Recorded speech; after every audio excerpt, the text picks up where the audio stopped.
Welcome back everybody, this is Ways back with another video on the channel. Today I'm going to be showing you how you can use a Python package manager Conda. Also we're going to set up a Django project on Linux computer system. So let's get started.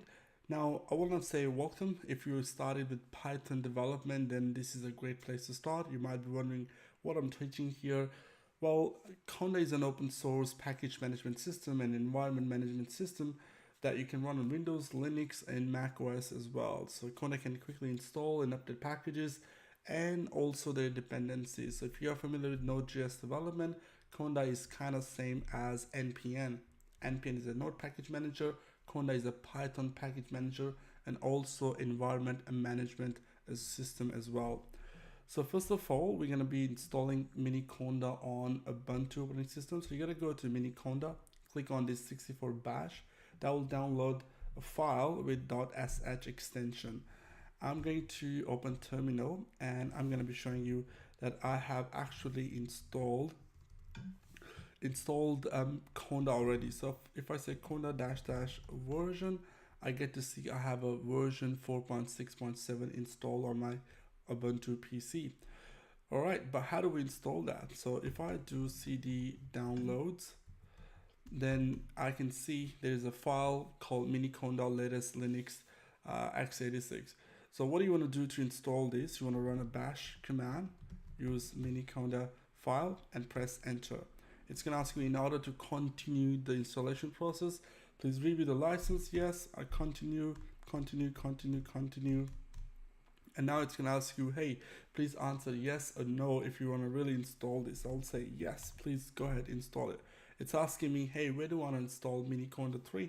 I'll say just install on the home directory under my username, and there you go. The Miniconda has been installed already.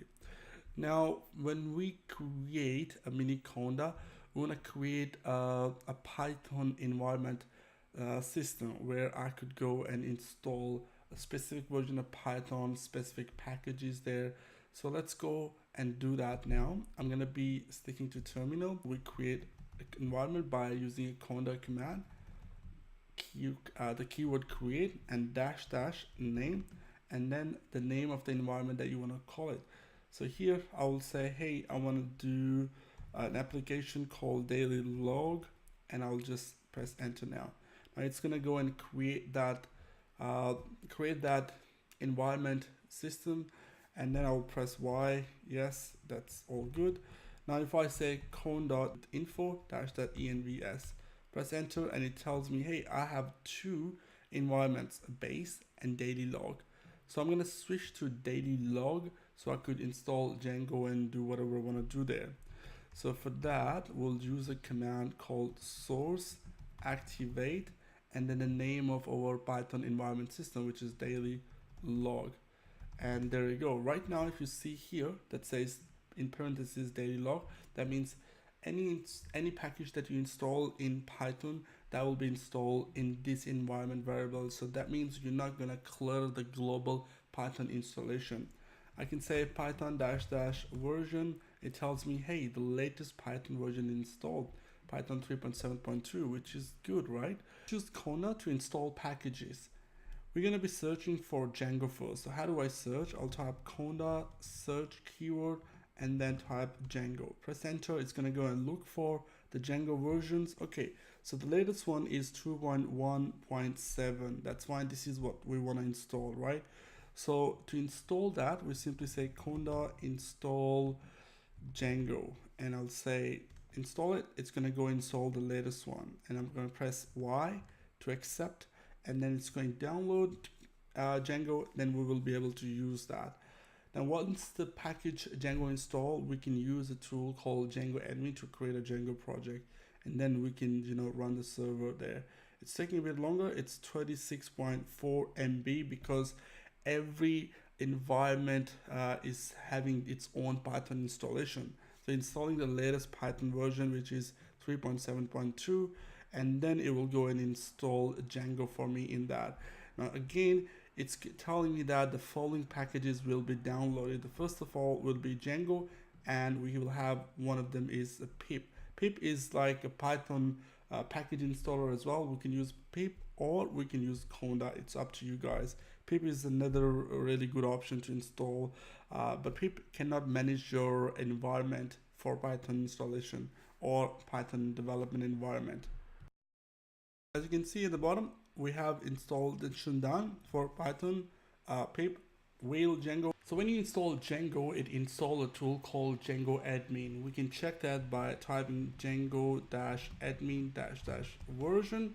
Now it tells me there's a Django admin installed 2.1.7, which is good. So we're going to use that to create a new project. So the command we're going to be using is Django admin. Okay. Now I'm creating the project on a download folder. If you want to go to a different folder, make sure that you're on the right directory before you create a project. I can go different directory as well. So I'll do --cd space --, and then we go to documents, and I'll use mkdir dev directory. So I get inside a dev, and then here I'll use Django-admin, and then there's a command, a keyword, start project, and then the name of that. So I'll do daily log. All right, and then it is going to create the project for me. As you can see, I'll do daily log, and there you go. We have a manage.py file. Now to be able to run this, we're gonna use another command, which is Python manage run server. It says Python 3.7 not found. Okay, do we have a Python -- version? No version. But do we have Python 3? Okay, no, there's no Python 3 as well. What's going on here? So if I do Python 3 manage run server and I enter, and there you go. So Python 3 is installed, so we're gonna have to use a Python 3. Now the server is running. If I go to the browser and I type here localhost --8000, we'll see a Django running. Now by creating an environment called daily log and also installing packages, for example pip, Django, you're not going to clutter the global Python installation or any package at the global level.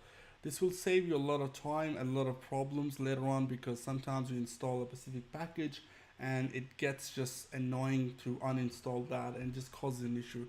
So Conda is great. I'll be creating more videos related to Python and Conda. And subscribe to the channel, guys, and I'll talk to you guys in the next one.